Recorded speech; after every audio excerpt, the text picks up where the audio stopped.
Hello and welcome to Missions and Visions, a CGTN webinar, a hot button topics about China and the world. The program is also part of CGTN's Global Arena series. Now turning to the topic, from foreign aggression to the civil war and groundbreaking political, social, and economic reforms, China has braved incredible hazards and hardships during the past 200 years. The concept of China's collapse has come up every couple of years since the dissolution of the former Soviet Union. However, amid pessimistic voices, China has seized the opportunity of great changes in the global landscape, achieved rapid development, and embarked on the road of rejuvenation. But China's rise has also provoked mixed reactions from other countries, with bilateral and multilateral relationship becoming increasingly complicated amid competition and cooperation. How should we reflect on the country's journey from humble beginnings to a powerhouse in the global arena? How are traditional powers dealing with the Chinese rise? And to different countries, is China a friend or foe?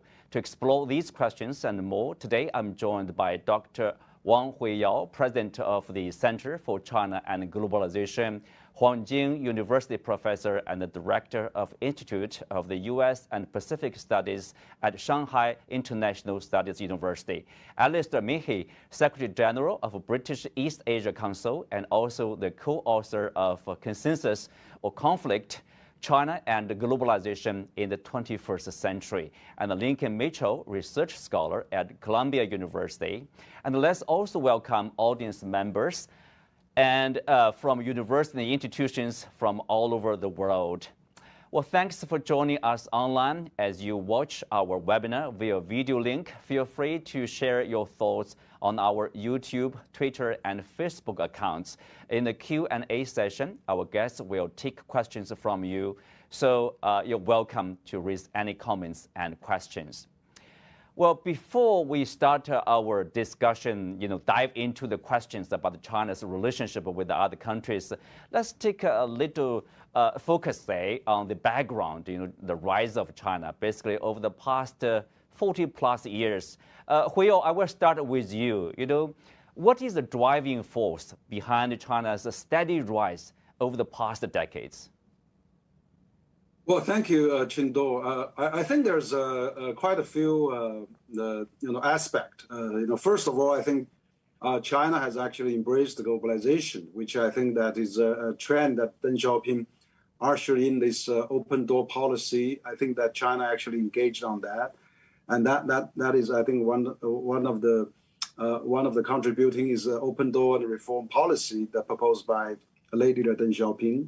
But second, I think also very important is the size and also the market of China, which is, I think, geographically but also economically, and so that has developed over the past number of years, which now probably aim to be the largest market in the world in the next 8 years now. Thirdly, I think also has a lot to do with Chinese people hardworking and diligent, and also really find the tradition, the culture of this. Place a lot of emphasis on education, on family values, and on this diligent work. So that really make a lot of difference. But finally, I think one of the most important things, I think, the strong central leadership, from the government. And then there's one 5-year plan after another 5-year plan. And then it's very consistent. People with really hard objective that really shoot for the modernization. And so they have achieved the centennial goal, for example, of the CPC, 100 years. And now this year, they are launching the second centennial goal is that by 2049, when People's Republic is founded for 100 years, China is going to be modernized society. So you see, there is really a lot of elements contribute to that. So I would say there's many reasons for that. Also, the final maybe reason I could add is also the talent. China now has 280 million people have a college degree, and every year 10,000 graduates from the university. So it's the largest talent pool probably in the world now. And of course, if you want to add that, there's also exchange with the world overseas Chinese investment foreign investment, and many things. So there's a lot of factors contribute to what has achieved in China. Mm-hmm. Well, Alistair from the UK. So what, if you ask to name just like one critical factor behind the rise of China, what would it be? I would look to history. The problem is that the leaders of our world today outside China don't study history. And if they studied history, they would grasp that China is the longest continuous civilization in the world. And uncomfortable for all of us outside China, if you take the pattern of the last 2,000 years, 1,200 of those, China has led by any measure of human advance. China has led. It's a deeply uncomfortable question for us outside China. So I would look to history for the answers to see much more clearly in focus the pattern of China's development in the last 40 years. Mm-hmm. Well, Lincoln, from the United States, from your point of view, what is the single most important factor, say, behind the success of China? Well, I was going to touch on this history point because the notion that China has become a power is a little wrong. China has become a power again, right? The idea that China is a major power is not historically new phenomena, as Alistair touched upon. One thing I would raise is that China, and I should also preface this by saying, I'm not the China expert on this panel. I'm the generalist. I'm the foreign policy expert. I'm the comparative expert. So I'm not, I have spent time in China, but not in a long time. And I have studied China, but again, when I was in graduate school. What strikes me is that China has a different social contract with the people with the people of China, the government of the people, than in a lot of other countries. And you touched on the collapse of the Soviet Union, in 1991. And at that time, there was this triumphalism in the United States, particularly, but in the West, Western Europe also, we've won the Cold War. And I remember saying to people, there's still China. That's a pretty big country, too. But at that time, there was this sense in the West that there is no other development model. There is no model. But China has a different social contract, and they've delivered on that social contract for the people of China. And from the American perspective, it's often difficult because it is different than ours. Let me flesh out what that is before I keep alluding to it. What the Chinese social contract, as an outsider, as I see it, is that the Chinese government delivers two things to the Chinese people. One, economic growth, continued economic development, all the things that we've so far touched upon. And secondly, coming out of what was a pretty rough couple hundred years for China, independence from foreign powers, and particularly independence from foreign military powers. I mean, it goes without saying, and we haven't said it yet, but since 1949, foreign military powers have stayed out of China. And that was not the case for the previous century. And that is an important part of the social contract. And a lot of people in the West look at China through the Western perspective of individual freedom and democracy, which is, I think we could agree, is lags in China compared to some Western countries. But that's not what the government and the people, that's not what they agree on there. That's not the social contract. So I think the social contract is very important in China. Mm-hmm. Huang Jin, what's your take? I think there's several points I want to add to the previous guest. Number one, I think most importantly, is a joint determination of the Chinese people, the whole Chinese people, that are determined to make the nation, the country, strong, prosperous, and make its due contributions to the global community. And this determination, of course, comes from the inspiration from China's past, just like the other guest said, the only continuous civilization without interruption. Also from the reality that after 1949, just like the professor from Columbia said, China has been rid of any foreign interventions. So Chinese can really unite themselves together to make, like this kind of determination, inspiration, all bring to the best, to the most strongest forces. And second, I think is a good policy and a good leadership, which, open China to the outside world. Meanwhile, the world also open to China. So during the past 40 years, China can utilize the resources, not only within China, but outside China, just like Hui Yao said, to take full advantage of this globalization. And I think that's another factor. Last but not the least, of course, is this determination to rise with peace. China has really withheld itself, contained itself in all this crisis after crisis, not to make use of force to solve all those conflict China with the outside world. So if I want to repeat myself or summarize 1, 2, 3, 4, the number one, determination, inspiration. Number two, good policies and can-do government. Number three, the openness to the world and the vice versa, the world open to China. And number four, last but not the least, the so-called peaceful development strategy in the past 40 years. Well, in a sense, of course, all you guys mentioned a lot of aspects, factors contributing to the peaceful rise of China.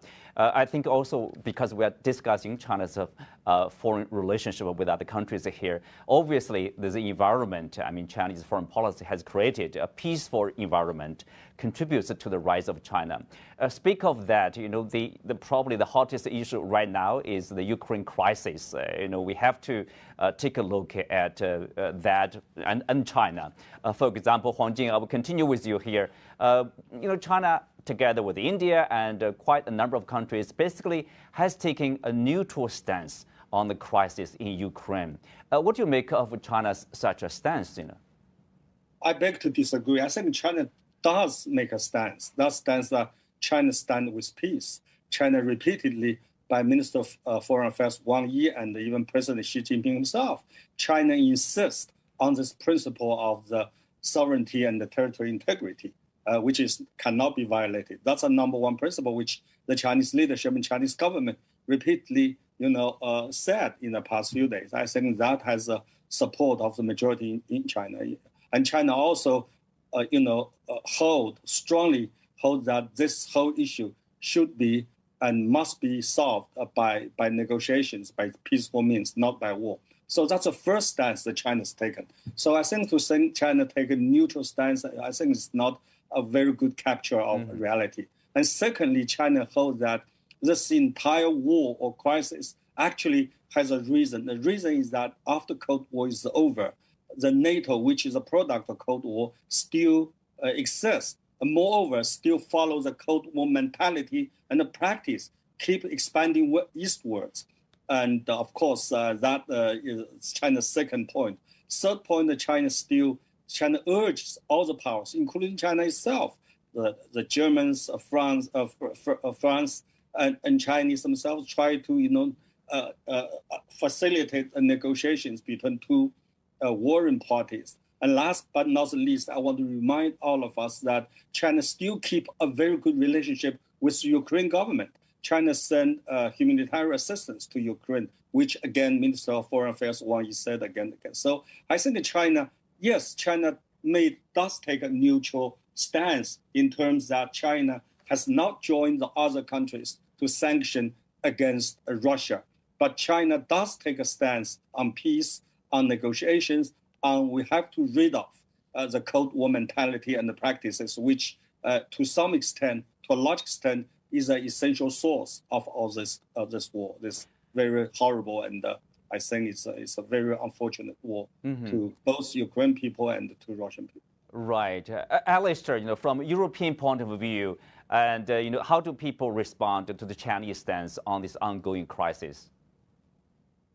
I would answer it in this way, that I think that we're too focused on the day-to-day actions of this war because it's horrific what we're seeing daily. I think it's really important to take a step back and look at the global governance system and the roots of the problem of this war. And its circumstances are the failures of the global governance system. And that the global governance system that we have at the moment emerged out of the last war in between 1939 and 1945. And there the leaders had remarkable vision, particularly Churchill and Roosevelt, that even as early as 1941, they were laying the foundations for a stable global governance system. And that led to the creation of the UN, World Trade Organization, the WHO, the IMF, the World Bank. Now, that worked extremely well to stabilize the world after the catastrophe of the last war. But that system is no longer working because, in effect, it's controlled by Europe and the USA. The leadership of all these organizations of the governance system are all American or European. US has only got under 4% of the global population. Europe has under 10%. So effectively, 14% or under 14% of the global population is trying to impose the global governance system.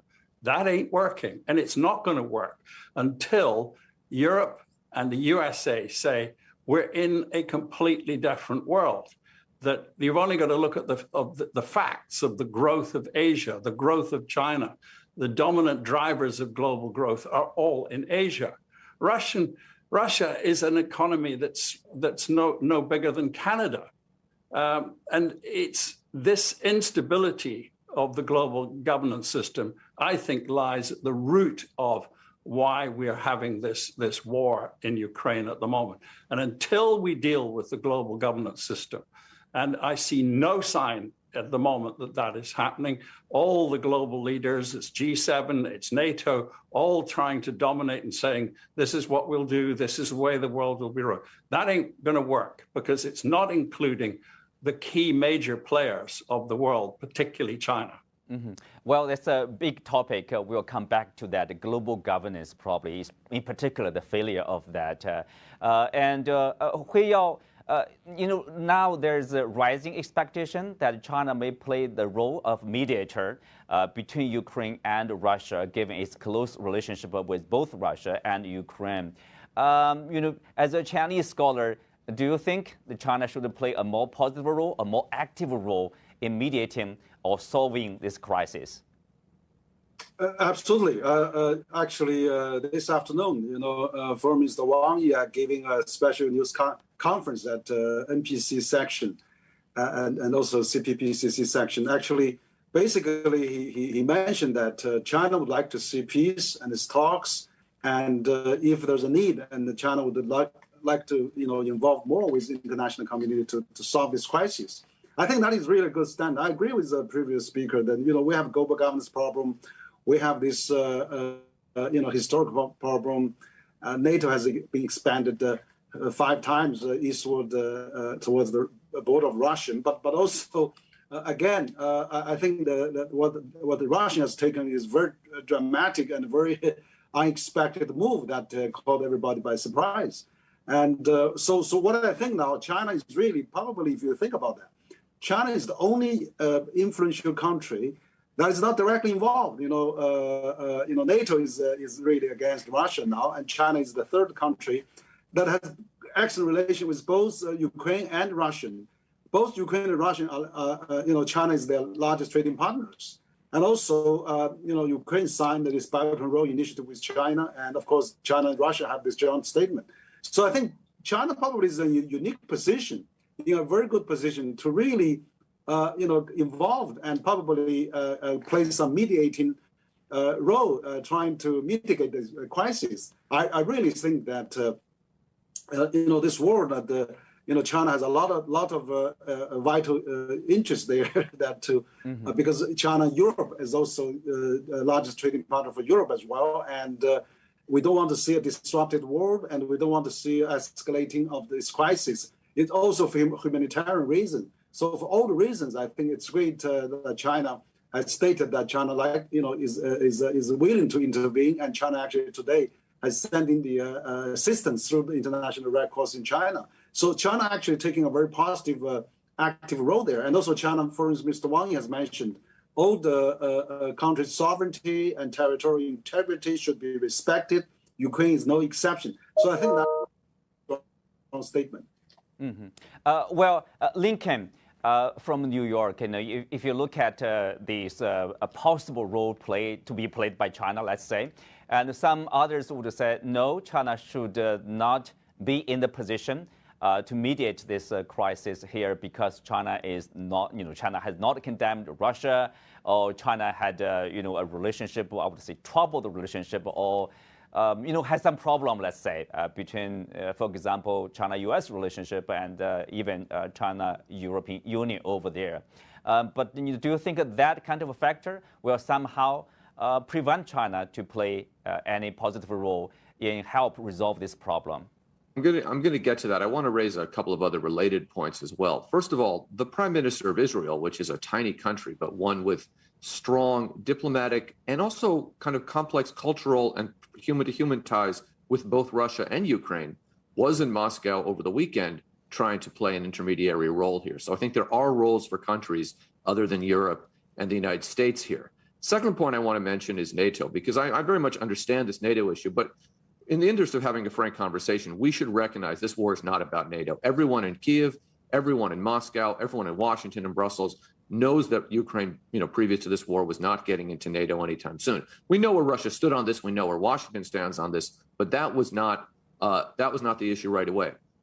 I also want to touch on this global governance issue because I'm fascinated by this, because I hear what Alistair is saying, and I think he's right in some macro way.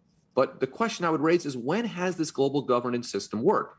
Now, I'm one of those 3% who live in the United States. So in the decades following the Cold War, things were pretty good here, particularly if you were a middle-class white guy like me. But we saw conflict all over the world. The 4 years after the end of World War II was a revolution, a civil war in China, which cost a lot of human lives. There was conflicts in Korea, conflicts in Vietnam, many, many conflicts in the Middle East, on the African continent. At the end of the Cold War, we had a pretty bloody conflict in the former Yugoslavia. So this notion that I just want to maybe flag that and say, global governance, that's a story we tell each other, particularly in the West, about how well things worked for a period of time. And I don't particularly buy that as a scholar. Now I want to get to your question. So I apologize for touching on those points first, but I do want to answer your question. I think China has a very important role to play here. And I'll tell you why. Last Monday, a week ago, I was at Columbia. I teach on Mondays. And I was on campus and I ran into an old friend. It was one of those situations where we hadn't seen each other since before the pandemic. And he's a very prominent scholar about Russia, right? And he said to me, this is bad. And I said, yeah, it's bad. And he said, Ukraine's going to lose, Russia's going to lose, the United States are going to lose, and China's going to win. And a lot of people here are saying that.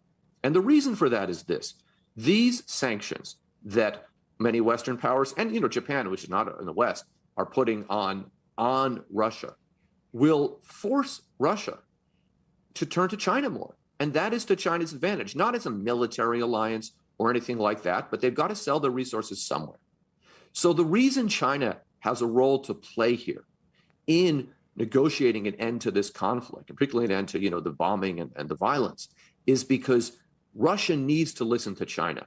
There's nothing President Joe Biden is going to say to Vladimir Putin that's going to get his attention other than a threat, which will just get him angry. He doesn't have to listen to the Western leaders that way. He does have to listen to China. So China can play a very important role here. And this issue of territorial integrity, I absolutely agree. If you recall, after the 2008 war in Georgia, Russia announced that it was recognizing the independence of Abkhazia and South Ossetia. It then went to the STO meeting, which was in Bishkek at the Shanghai Treaty Organization, where there were a number of Central Asian leaders, and Russia thought they were going to get them on board. Well, China had a different view, because China takes a different position on territorial integrity for reasons that I think we all know and that are obvious. China never recognized Abkhazia and South Ossetia, and the Central Asian countries listened to China, not to Russia. And they did not recognize the independence of Abkhazia and South Ossetia. Mm-hmm. So that's an example of Chinese influence that could be brought to bear to end this conflict. Again, because Putin has to listen to Xi in a way that he doesn't have to listen to Biden or Macron or anyone else in the West, or Boris Johnson or someone like that. This is a part of the Chinese growing influence even on Russia here. Huang Jing, I want you to respond to that. In particular, the point like China is the biggest winner, some people would say, from this crisis. But before that, let's also take a look at, Foreign Minister Wang Yi also said, about the China-Russia relationship. He said the China-Russia relationship is based on non-alliance, non-confrontation, and the non-targeting of any third party. So I would have two questions, basically, combine them into one. Will China be winning somehow from this crisis? And what's your take on China-Russia relationship, because it's closely related to this crisis? I think China has to be very careful here because, let's look at the big background, the overall picture. China has been forced, I think, into this great competition with the United States of America before this war is broken out. And the United States has tried to rally the allies, put pressure on China, almost take China not only as a rival, but really as an enemy. So China is under huge pressure how to deal with the United States, which is determined to so-called contain China by all means. But all of a sudden, this war is there, and you said, okay, China, please help to bring down Russia or to talk down Russia. And China will say, look, if I try to do this, what do I get? I think let's be realistic. China had to work for its own national interests, and just like United States or Russia does. So for this view, I think China has to do something that not only benefit the Chinese, but also benefit the world. It's in this regard, China tried to engage the involved parties, try to play a role like Minister of Foreign Affairs one said. But there's a limit. The limit is this. That is, the Russia, even though China has influence on them, but the Russians, like Putin himself, will not just simply listen to Xi when she told him, okay, stop, don't fight, and stop, go to peace, go to negotiation table. No, Putin will not listen to Xi because Putin, to do this, I think from Putin's perspective, he's determined to achieve whatever he wants to achieve. This is why this is so crazy. He even prepared to use nuclear weapons against whoever want to direct involve into his business. I think that's crazy. I think that's quite unfortunate and tragic. But now you say, okay, please talk to Russia and Russia will listen to you. Maybe that's true. But whether Russians will listen to Chinese, it's not determined by the Chinese, but by Russians themselves. In that regard, I think that the Western powers, NATO, United States, who are directly or indirectly involved into this, have to make its own effort. I mean, if we can stop the Russians, all the best, great. But if we cannot, we have to do it either through war. That's very, very tragic. I'm against it wholeheartedly. But if we have to do it negotiation, and we have to give up something. For example, we have maybe to tell the Russians, just like President Macron implied, or even to some extent Germans implied, that let's give Russia what they need first. That is, stop Ukraine's effort to join the NATO. Maybe you can start from there. But just say, okay, now Lincoln just make a good point. He said Putin will listen to Xi. Yes, maybe, but that does not mean he will do whatever Xi Jinping told him to do because he has his own agenda, his own interests to follow. I will take that as a friendly amendment. Determined. I agree with that assessment. Okay. Picking up on what Huang Jing has mentioned, China-U.S. relationship, as Huang Jing pointed out, China was or has been under severe pressure from Washington. Foreign Minister Wang Yi also mentioned in his press conference basically that this major country competition is not the right way to go, and also he asked the U.S. side to put the verbal assurance into action, basically about the U.S. side has talked about we are not seeking to change the Chinese government, we are not seeking basically to overthrow the government or do something revolutionary inside China. So basically the U.S. described of their China policy is really about the 3C, right? Competition, confrontation, and cooperation, but minimal cooperation. From the Chinese side, they try to characterize this relationship as maximum cooperation and minimal competition. So how do you describe it right now? Where are we? Well, I think this, the Chinese people, like we just last week, about a week or two ago, we celebrate the 50th anniversary of Shanghai Communique and the Nixon-Kissinger visit to China. I really think the wisdom of Nixon and Kissinger probably should be revisited. It's really ironic to see that. Actually, I think President Nixon and Kissinger have made this historical visit. That led to half a century, what's so-called the change of the world. And it does change the world. China, become a really beneficiary, contributor to the world now. China contribute over 1/3 of global GDP growth. China become the largest trading nation with 130 countries. And then China, even during the pandemic, China import-export supply a backbone of global economy now. So what I think that it was really a very surprise that when we had President Xi and President Biden had a summit last October, President Biden said, okay, we're not going to seek a change in China. We're not going to set up an alliance against China. So that is all really great word. And then the moment President Biden went back, and he said, okay, we're going to boycott Olympics. And so that really shocked the Chinese. And then President Putin said, no, I'm coming. I'm going to support you. I'm going to come in a big way. So I think, you see, China actually is a country that's reciprocal. So if President Putin come, and so I think, China does welcome, and also other 30 heads of state and international organizations. I think that is where they came from. But now I agree with Huang Jin. Basically, you see, U.S. has placed China as a strategic rival #1 in this national security report, placed China before Russia. So and now almost 700 companies now is on some kind of entity list or some kind of watch list by the U.S. For China. So actually, China now was really worried about its own security and all the interference that the U.S. is trying to have. And so I would say, China and Russia was really pushed by the U.S. and NATO probably. Even NATO have its statement against China now. So you see, it was that was really pushed by the U.S. and the Western countries that Russia and China probably gets a little closer. But historically, China has a lot of problems with Russia too. I remember in the late 60s, we almost a war broke out with Soviet Union, former Soviet Union, and historically, Russia has taken a big chunk of Chinese territories as well. So I think it's a mixed feelings, and so I really think this is provide another great opportunity for China and Western countries to reassess China.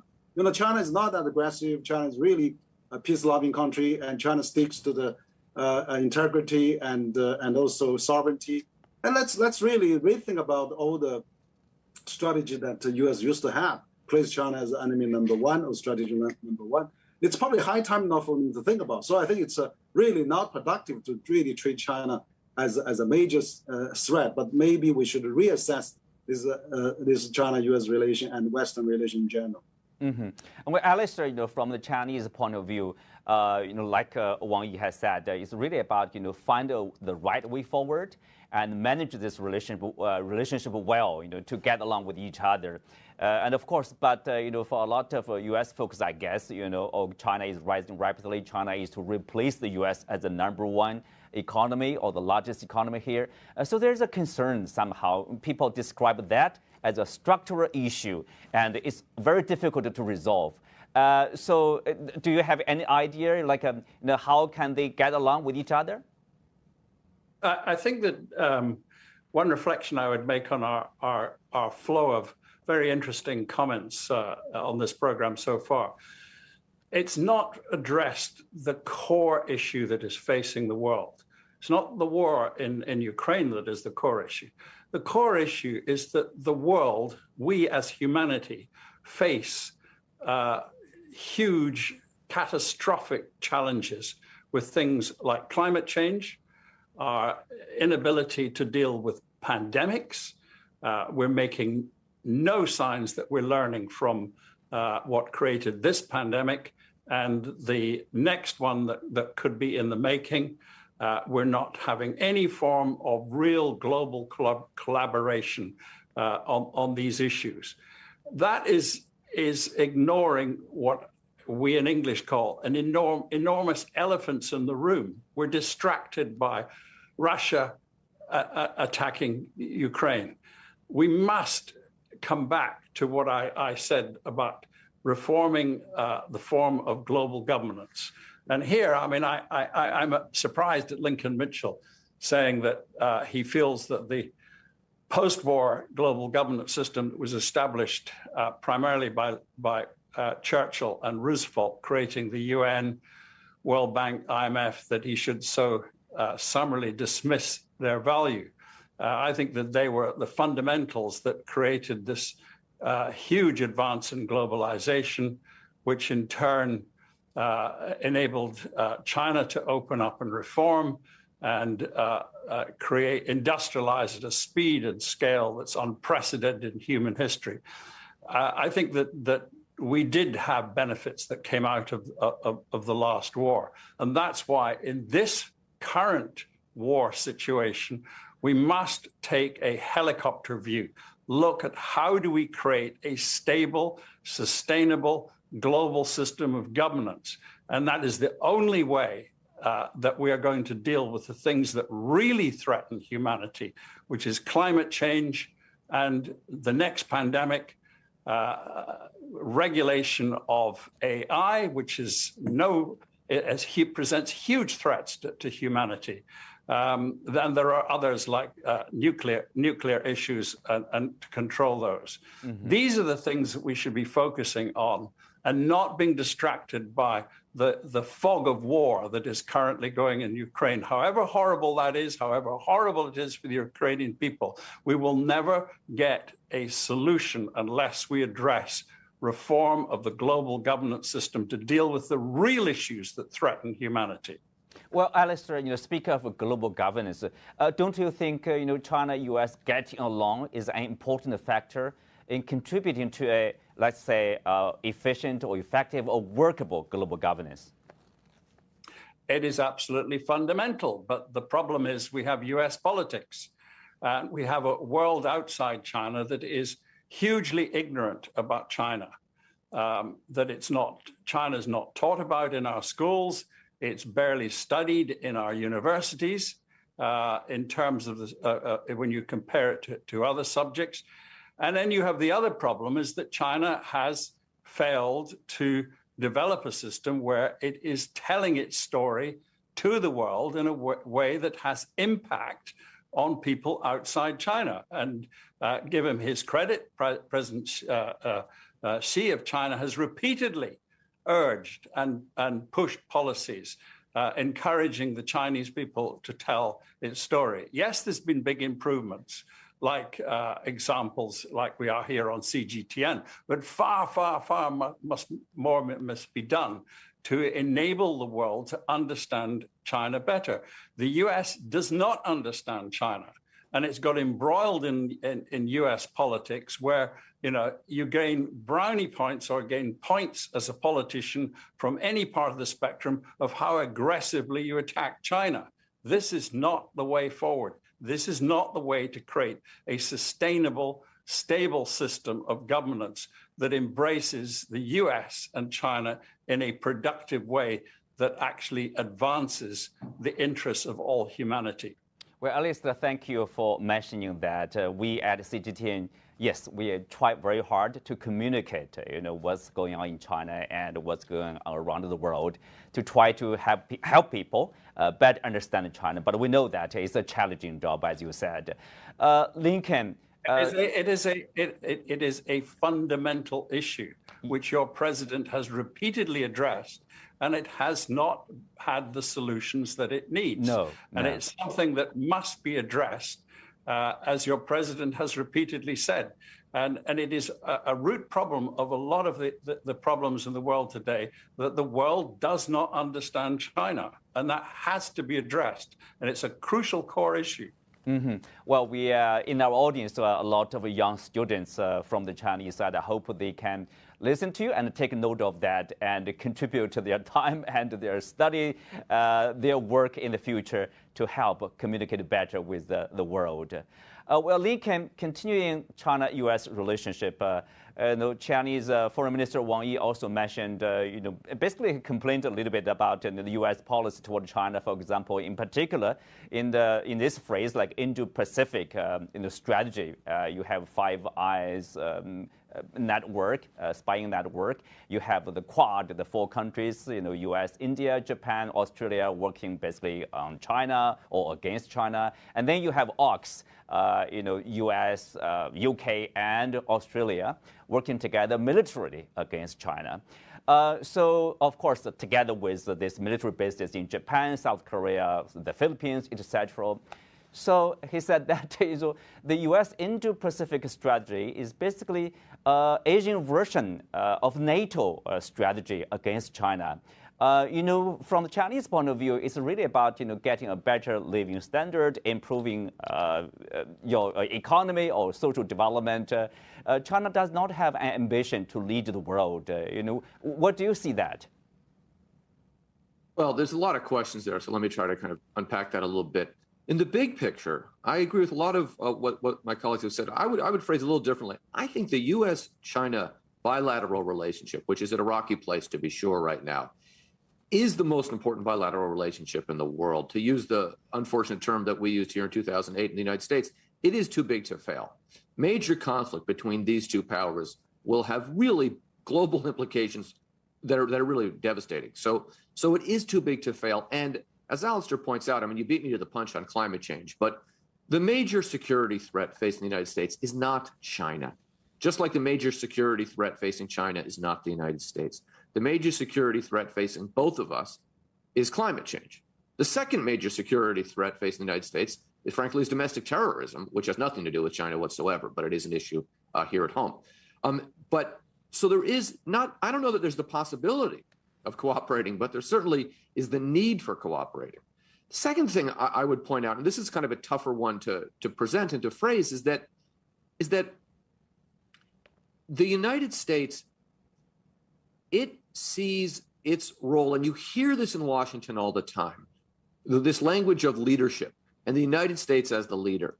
In our political culture, it is axiomatic that is our role, regardless of whether the rest of the world sees it that way. So we tell ourselves over and over again that we have a special role in the world. And look, to some extent we do, but China certainly does also. A lot of major countries do. And that creates these kinds of conflicts. The United States is a global power in a way that really no other country is. And the problem that creates for the United States is that we have, if you have the ability to project power everywhere in the world, then you have these little conflicts everywhere in the world. But which is, I'm not being as clear as I'd like to hear, but let me just kind of maybe focus on this. The rise of China is viewed as a threat in Washington, no matter what. Nothing to do with, and I don't want to say that China never does anything wrong, because that's not true. You know, China's perfect on foreign policy or domestic policy, but it is going to be perceived as a threat no matter what. And the challenge for the bilateral relationship is to get past that, right? Is to get to the point where we recognize here in Washington and in Beijing in the reverse, that China is a powerful country. China is going to have power and influence in Asia and beyond Asia, and that we have to live with that, regardless of whether we like everything China does, regardless of whether we like China's political system, regardless of whether we like, or if China likes our political system, because the stakes are too high.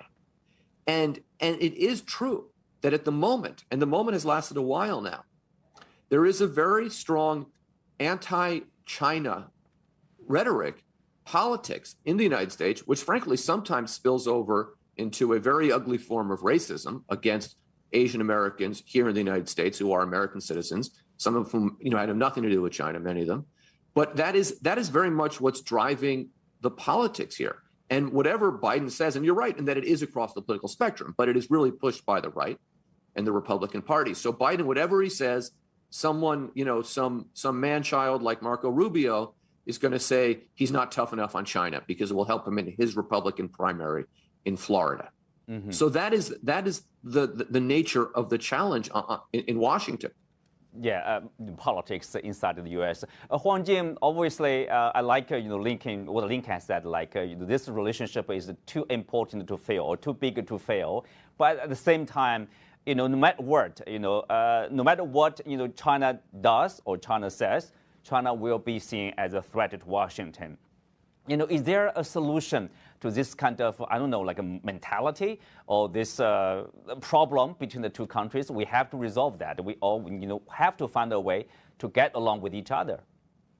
I think to a large extent, China's rise and the rapid rise, rising from a developing country to the number one challenger to the United States so quickly that it was a shock for most Americans, especially those in the establishment. Such a shock, and it will take time for them to absorb this shock. Right now, the U.S.-China relationship, I agree, is the most important bilateral relations on earth, is hijacked, in my view, by internal politics of the United States. And both parties, not just Republicans, try to take on China to get something for political gains at home. This is very, very, very, very bad. But I do not believe that this will be over in a short period of time. Now we have midterm elections coming after that, we have 2024. All the time is of those politicians in the United States. I understand them. I know them. This is a kind of cheap shot on China for them to gain in the internal politics. That's very tragic. That is very bad. But I do not believe this will be over, because a very big problem in U.S.-China relationship is this great uncertainty of U.S. politics in the moment. Of course, just like Lincoln said, this moment has been lasting for too long. So I think that it may get worse before it's getting better, because it does serve internal political needs to a large extent.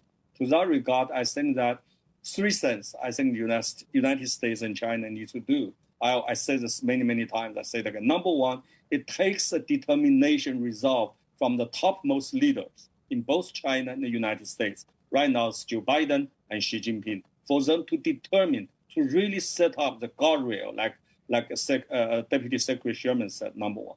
Number two, the two sides said, look, if we cannot get along very well, let's sit down to work out a not-to-do list. In other words, if we cannot do something together, let's say what cannot be done, absolutely red line. So both Americans and Chinese understand each other's red line very well, the not-to-do list. And this is the second we need to do. Last but not the least is that of course, I just say try not to take a medicine from other side when I am sick. That is, if the illness is in Beijing, try not to take a medicine from Washington, D.C., and vice versa. Easy saying, but I think that let's manage it, make the relationship manageable before it can get better. So just like we said, if we know there is no solution for the problem, at least we should try together to manage it so it will not get into a situation like what we're witnessing right now in Ukraine. That is very bad. Well, let's have a pause on the discussion. We know we can continue the discussion for several hours, big topics. But now let's take a look at, from our audience to see if they have questions or comments about today's discussion. See, if you have any questions, please raise your hand, and you can also, please, Yilun, you can tell us where you are from and which guest you want to address your question. Go ahead, please. Okay, thank you. And now I'm a university student from Renmin University of China, and I think the four guests, the four professors here today, all talk about the allies, the U.S. allies, like the NATO and some countries like Japan. So, but we also see that we have the recent implementation of RCEP and CAI, some agreement, trade agreement between China and European countries and Japan. So it seems that these countries are more deeply engaged in the China-U.S. relationship, for they are harder to show the inclination to one side, U.S. or China, because they have to think twice before they act. For now, they have more interest between themselves and China or U.S. So my question is, will this bring more uncertainties or more opportunities to China-U.S. relationship, or say competition? So what role will these countries play in the nowadays China-U.S. relationship? And what will be the global governance, including all these countries, China, U.S., European countries, Japan, some other countries? What's the ideal form of global governance? Thank you. That's my question. Probably this is for Alistair. Yeah. Thank you for such a challenging question. I really think that we perhaps could learn from going back to studying how Roosevelt and Churchill came about laying the foundations of the post-World War II global governance. They did it in what was called the Atlantic Charter, and a battleship off Nova Scotia in 1941.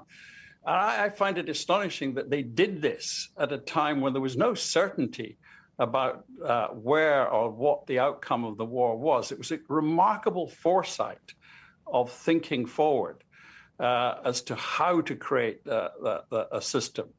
And I think maybe the way that we don't need, if we look at that and study that, don't think we need a complete re-engineering of the whole system as they did in what was laid in the foundations of the Atlantic Charter in 1941, which led to the UN, World Bank, IMF. What we need is to find a way of moving these organizations forward so that they make them more representative. I mean, one of the things that I think has hugely irritated China is that the US Senate and Congress has continually blocked the development of the WTO, hobbled it practically at the moment by, for example, refusing to allow sanctioning of new judges. And then you take the IMF and the World Bank.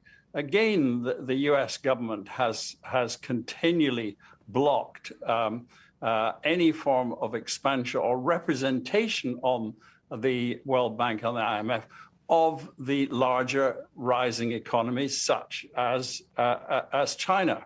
And that means that China has decided that, in its own interests, it creates things like, or engineers to create things like the AIIB, the Asian Infrastructure Investment Bank. So I think that if we can find a way to build deeper understanding, and I come back to what I said about the fact that China has not explained itself to the world. I have huge sympathy as to why it hasn't. China has risen, as one of our colleagues here indicated, it's risen so fast, so quickly. The world has not had time to catch up and understand. Mm-hmm. And that means that, China must take a lead here in trying to explain itself better to the world, and that there are plenty of ways that it could do it. I mean, for example, if you take the way that the media is managed out of the White House, out of Downing Street or the Elysee Palace or any of the other big global centers, there is a system there that you can go into websites, you can see what leaders have said, you can compare, you can contrast. You can't do that in China, it's certainly in English. You can't go into a website that shows you what President Xi has said since he came to power in 2012. It's impossible to get a consistent overall picture. That China doesn't manage the media in the way that the White House does, Number 10 does, the Elysee. They try to adjust the agenda. There isn't a mechanism for informally briefing leading journalists in the world. It's just not done. So there are many things that China could do to help create much better understanding that is much more synchronized with the 24/7 world. So these are issues that could come back to answer the question is, how do we move global governance forward? We need to incrementally move it forward, I think, and we need much, much better communication from China. Communication, very important. Okay, next question. So, yeah, anyone? Any more questions? Okay, Wang Xiayuan, yes, please. Thank you. And my question is for Lincoln. And as we all know, the U.S. launched a trade war against China in 2018. And now the main issue of the world has changed a lot. First, the pandemic, and now the Ukraine crisis. So what do you think, how the pandemic and the Ukraine crisis will influence the trade war between China and the U.S.? And do we have to decide who wins and who loses in this war? Or can we expect a peace settlement about this issue? Thank you. Lincoln, please. Again, thanks for the question. It's not a particularly easy question because trade is not an area of my expertise. But one thing I would note is that, and Alistair, I think earlier said that we've learned nothing from, paraphrasing, but we've learned nothing from COVID. And I would tend to agree with that assessment. If we learned anything, we learned all the wrong things. But one growing feeling in the United States is that we need to shorten our supply chain, right? We need to be less dependent on countries, particularly far away countries. So in that respect, COVID does not move us closer to resolving this conflict with China, to resolving this trade conflict. Similarly, the crisis in Ukraine, where the perception in Washington, and I understand what my colleagues on the panel have said, but I just want to be clear so everyone understands, the perception in Washington, and you see this from reading the American media, this isn't top secret stuff, is that China has cast its lot with Russia. And that further divides. So there is no inclination right now, and I'm not going to speak from the Beijing perspective, but I'll just tell you from Washington's perspective, there is no inclination right now to end this trade war, so or to ratchet it down or anything like that. So the last and overlaid with that, I mean, you know, the previous president spent a lot of time blaming China on for COVID, and saying, you know, there were rumors here that the Chinese government had deliberately spread COVID, that it was some kind of biological weapon, which of course isn't true. But so there's a lot of sentiment here that suggests that the trade war is not winding down. Mm-hmm. Next question, Wang Jin, please. Hi, I'm Wang Jin, from associate professor from China's Northwest University. And a very short question that a lot of discussions over the China rise, and they believe that some perceive that China's the rise as means that China is the victory or the winner of the world. But if we look at the world, there is another opinion that actually China's rise means opportunity for everybody, and also means that everybody in this world could be the winner. So which kind of opinion do our colleagues here agree? Does really mean that China wins and everybody else lose, or means that we are in a new era of the globalization era that everybody can become the winner? Mm-hmm. Thanks. Well, Huiyao, do you want to answer this question? I think it's really about what we are talking about. Is China, you know, friend or foe? Some countries would find a lot of opportunities in the rise of China. Some others would feel, oh, China is a challenge. Well, I think that you know, all the previous questions are really highly relevant. I think you know, in my answer to that, the third question is that it's not really China win; it's really humanity win. You know, and humankind win. For example, you know, for example, last 4 decades, China has lifted 800 million people out of poverty. That's representing 70% of global poverty reduction, which is number one SDG objective proposed by the UN. So I think, you know, that China's rising certainly is a you know, win-win for the world. It's just how we can, you know, I agree. I mean, that comes back to the first question, how we can push the global governance forward. I really think, you know, kind of a current system, you know, now we need a new Bretton Woods moment. I mean, after 77 years of the Second World War, now we are facing the Third World War actually coming up almost. So this really, we need to rethink about this. For example, the way that we have NATO, we have AUKUS, we have Quad, we have Five Eye, we have all those things. Would that be a way to go? I mean, I think the first generation of Bretton Woods is great. We have World Bank, IMF, you know, WTO, GATT, whatever. Now China is doing exactly, you know, trying to have the economic revive. The first student was Ryan. He's talking about ASEP. China also trying to join CPTPP, which is designed by the US. China wants to join DIPA, which is about digital economy.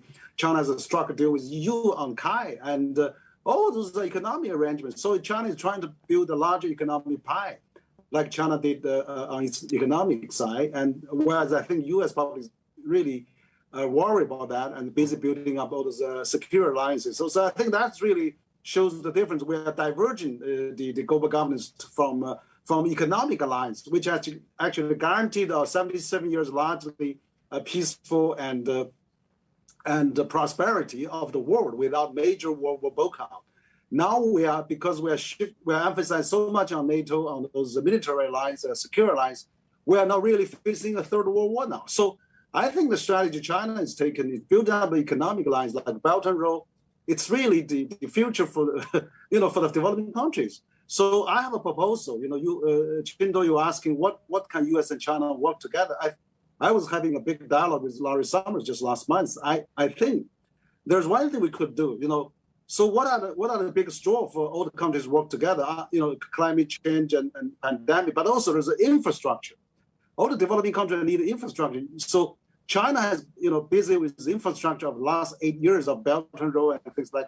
Now all the countries follow. U.S. is proposing $1.2 trillion infrastructure plan, and EU proposes 300 billion EU global plan for infrastructure.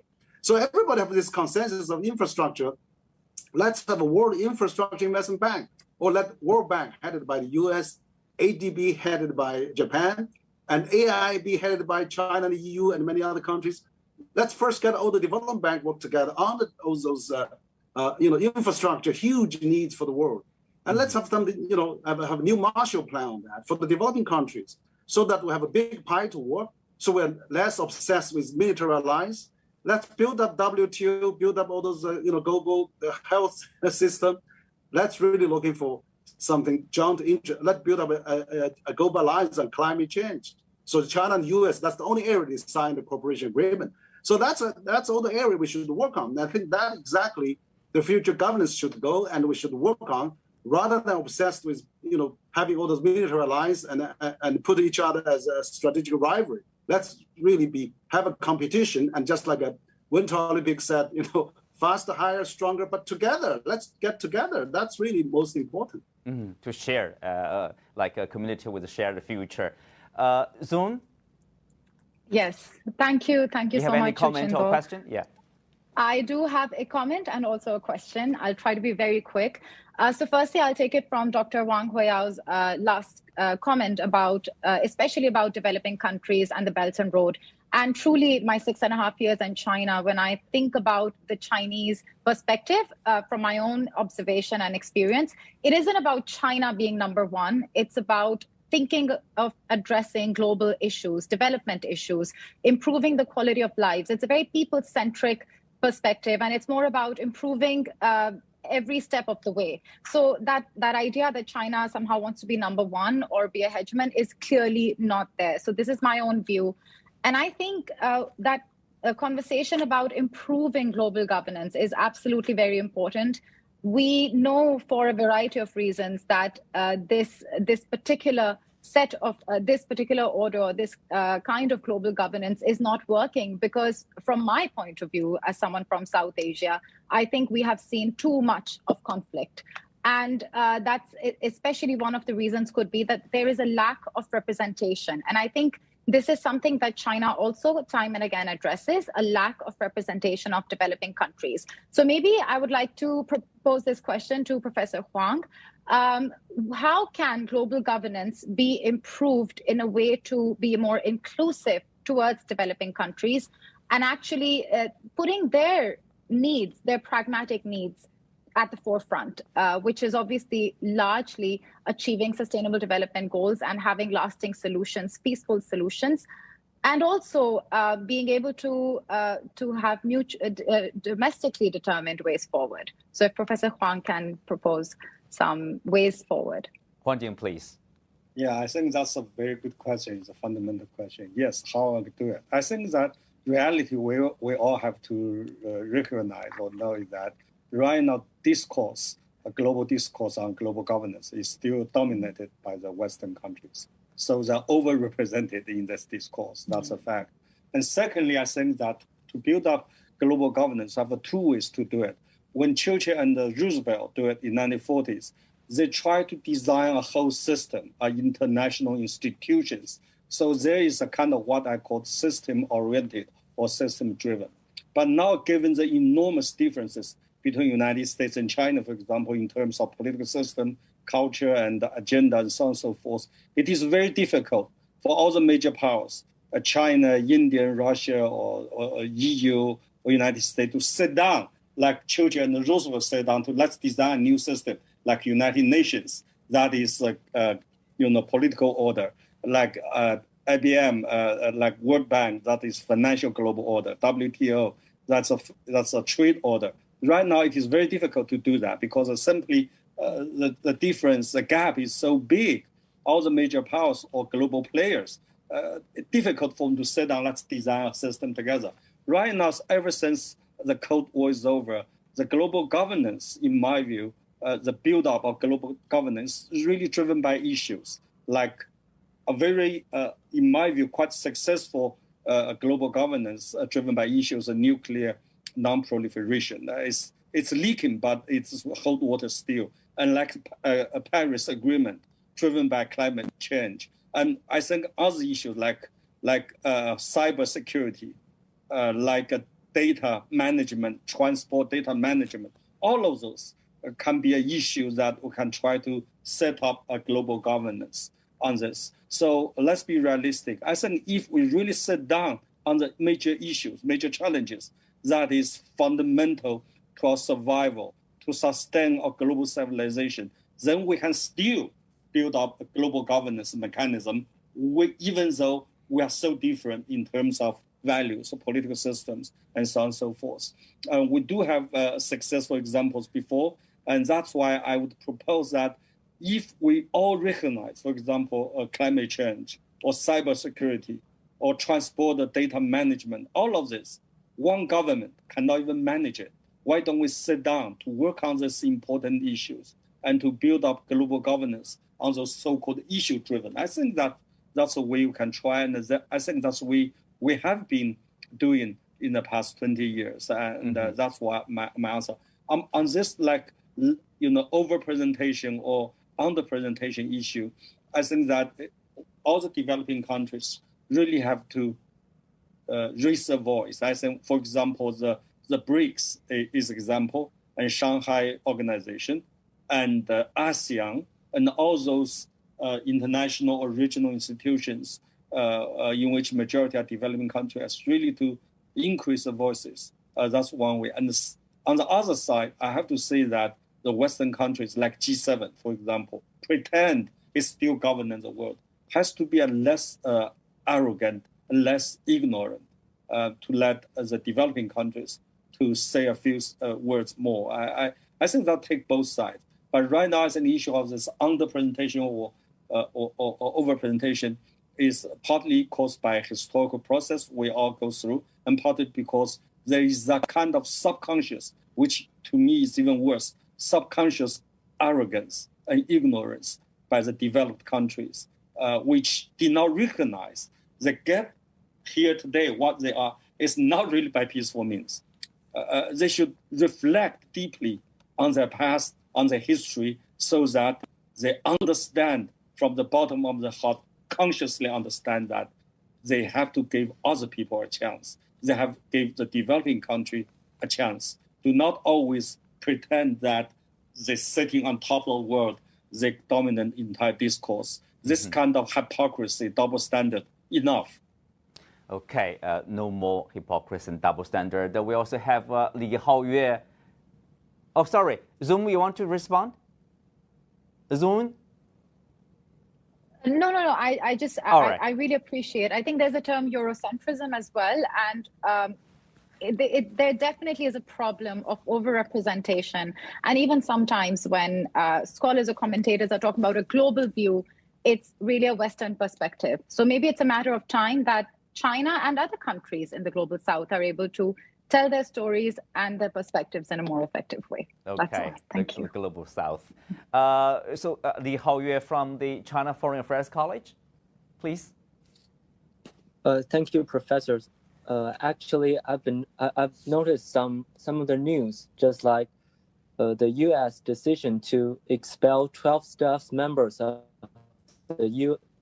the Russian UN mission for reasons that they engaged in activity not in accordance with their responsibilities and obligations as diplomats, and also the former one that the Russian vetoed for the draft resolution submitted by the Western world. And so I think this shows some of the incompetence of such mechanism. And I think the UN structure, which is the traditional convention of global framework of governance, is challenged by such heated crisis that we cannot solve very quickly and efficiently. So how do we ensure that the UN structure have its power to deal with such crisis? Mm-hmm. Thank you. I mean, the reform of the UN. So it's a big question. Lincoln, you want to take that one? I don't really know. I mean, no, I don't. I mean, other than to say that I'm not sure, and I know that Alistair and I disagree on this a little bit, but look, it's better to have a UN than not to have a UN, right? It's better to have a place where people come and speak and try to work all this out. But the UN, and who knows what the world looks like without the UN since the late 1940s, but it has not prevented conflict in the past, right? I mean, we have this situation where, Russia has a permanent seat on the Security Council, and the Security Council, of course, is not going to pass a resolution one way or the other about this. So I think this does speak to that our current structures aren't working. It also speaks to the extreme difficulty of crafting these structures. This isn't easy. There are no easy solutions to this. There are no easy ways to get to global governance. I think the input from the colleagues is important. It can't be Eurocentric or America-centric anymore. I also just want to add briefly, I have to teach this morning. I was not aware this was going so long, so I'm going to get off the call at 20 past the hour so I can get to my class on time. I hope everyone understands. Okay. Alistair, you want to respond briefly? I don't think there's a huge gap between myself and Lincoln. I think that from what he just said, that we have to have a platform of dialogue in the world. We're only going to deal with the issues like climate change, dealing with the next pandemic, which is going to come if we don't wake up and prepare for this kind of thing, deal with the challenges that are coming with AI. We have to have platforms of dialogue in the world, and that is absolutely crucial. That we have to have a system where we can work together to find solutions. I mean, the much repeated point that President Xi makes of creating a community of common a community of a shared future. Community of a shared, thank you. Community of shared community.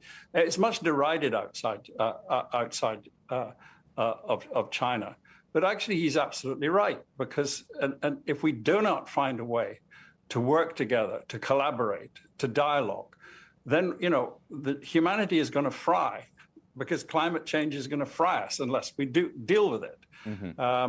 So that whatever the way that may have come out of this dialogue, I think there is a consensus that we need to find a way to reform our systems of global governance, to create platforms of dialogue where we can create understanding as to how to deal with the huge challenges that face us.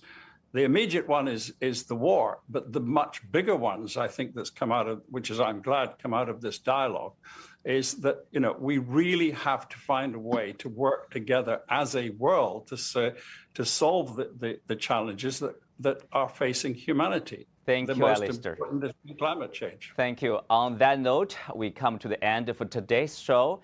Many thanks to our panelists and the viewers who have joined us online. Special thanks to the Center for China and Globalization. You can also watch us on the CGTN app or on YouTube. Thank you for being with us. I'm Xu Qinduo. See you next time.